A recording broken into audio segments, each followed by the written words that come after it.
VDS സർക്കാർ അധികാരത്തിൽ വന്നിട്ട് 100 ദിവസം. സർക്കാരിന്റെ ഇതുവരെയുള്ള പ്രകടനം എങ്ങനെയുണ്ടായിരുന്നു? 3 മാസം പിന്നിടുമ്പോൾ സർക്കാരിന്റെ എടുത്തു പറയാവുന്ന 2 പ്രധാന നേട്ടങ്ങൾ പ്രിയദർശിനി യാത്രാ പദ്ധതി നടപ്പാക്കിയതും ഓപ്പറേഷൻ തൂഫാനുമാണ്. ലഹരി മാഫിയയുടെ വേരറക്കാനായി കേരള പോലീസ് നടപ്പാക്കുന്ന ഓപ്പറേഷൻ തൂഫാൻ ഫലപ്രദമായി നടന്നുവരുന്നു.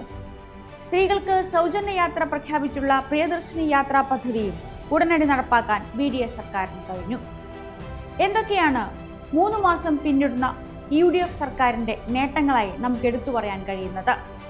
ലഹരിക്കടത്ത് ശൃംഖലയുടെ വേരറക്കുന്ന തലത്തിലേക്ക് വരെ ഓപ്പറേഷൻ തൂഫാൻ എത്താനായത് സർക്കാരിന്റെ വിജയമായി.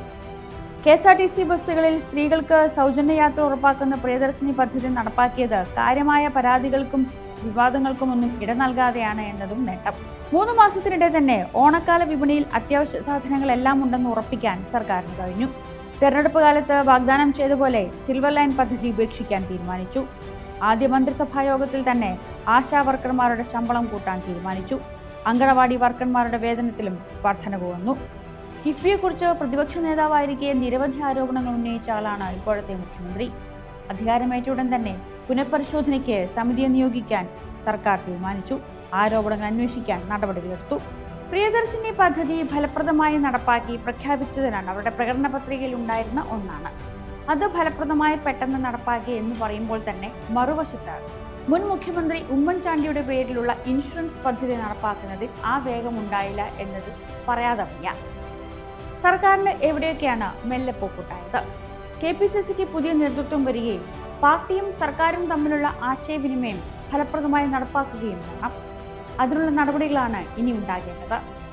ഒപ്പം മന്ത്രിസഭയുടെ തുടക്കത്തിൽ തന്നെ 3 മാസം ചെറിയ കാലയളവാണ്. അപ്പോൾ പോലും മന്ത്രിമാരായ K മുരളീധരനും CP ജോണും പല വിവാദ പ്രസ്താവനകൾ നടത്തുകയും വാർത്തകളാവുകയും ചെയ്തു. അത്തരം നടപടികൾ മുന്നോട്ടു പോക്കിന് ഒഴിവാക്കേണ്ടതുണ്ട്. പങ്കാളിത്ത പെൻഷൻ പദ്ധതിയിലും ശമ്പള പരിഷ്കരണത്തിലും തുടർ നടപടികൾ എന്താകുമെന്ന് വ്യക്തത വരുത്താൻ സർക്കാരിന് ഇതുവരെ കഴിഞ്ഞിട്ടില്ല.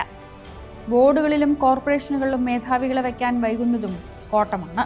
വീര്യം കുറഞ്ഞ മദ്യത്തിനുള്ള നികുതി കുറച്ചത് വലിയ വിവാദമായിരുന്നു. കഴിഞ്ഞ സർക്കാരിന്റെ കാലത്തെ പോലെയല്ല.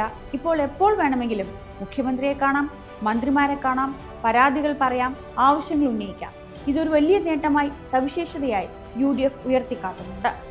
സിൽവർ ലൈൻ ഉപേക്ഷിക്കലാണെങ്കിലും ബസ്സിലെ സൗജന്യ യാത്രയാണെങ്കിലും പറഞ്ഞ വാക്കുകൾ പാലിക്കുന്നുണ്ടെന്നും അവർ ചൂണ്ടിക്കാട്ടുന്നുണ്ട്. പക്ഷെ മറുവശത്ത് ഈ 100 ദിവസത്തിനകം തന്നെ ചില വിവാദങ്ങളും ആരോപണങ്ങളും ഉണ്ടായി എന്നത് കാണാതിരിക്കാൻ കഴിയില്ല. മുഖ്യമന്ത്രിയുടെ ഹെലികോപ്റ്റർ യാത്രാ വിവാദം, വീര്യം കുറഞ്ഞ മദ്യത്തിനുള്ള നികുതി കുറച്ചത്, ഇതെല്ലാം അവയിൽ ചിലത്. ഒപ്പം ചില പേഴ്സണൽ സ്റ്റാഫിൽ ബന്ധു നിയമനം നടത്തിയതും സർക്കാരിന് ബുദ്ധിമുട്ടുണ്ടാക്കിയിരുന്നു. മുന്നോട്ടു പോക്ക് VDS സർക്കാരിന് എങ്ങനെയായിരിക്കും? 100 ദിവസത്തെ സർക്കാരിന്റെ പ്രകടനത്തെ നിങ്ങൾ എങ്ങനെ വിലയിരുത്തുന്നു? എന്താണ് നേട്ടം, എന്താണ് കോട്ടം, എന്താണ് നിങ്ങളുടെ അഭിപ്രായം? വീഡിയോയ്ക്ക് താഴെ കമന്റ് ചെയ്യാൻ മറക്കരുത്. ജനങ്ങളുടെ ആ അഭിപ്രായ പ്രകടനമാണ് ഏത് സർക്കാരിനെയും മുന്നോട്ട് നയിക്കാനുള്ള, തിരുത്താനുള്ള ചാലകശക്തിയാവുക. എങ്ങനെയുണ്ടായിരുന്നു VDS സർക്കാരിന്റെ 100 ദിവസം? Subscribe to One India and never miss an update.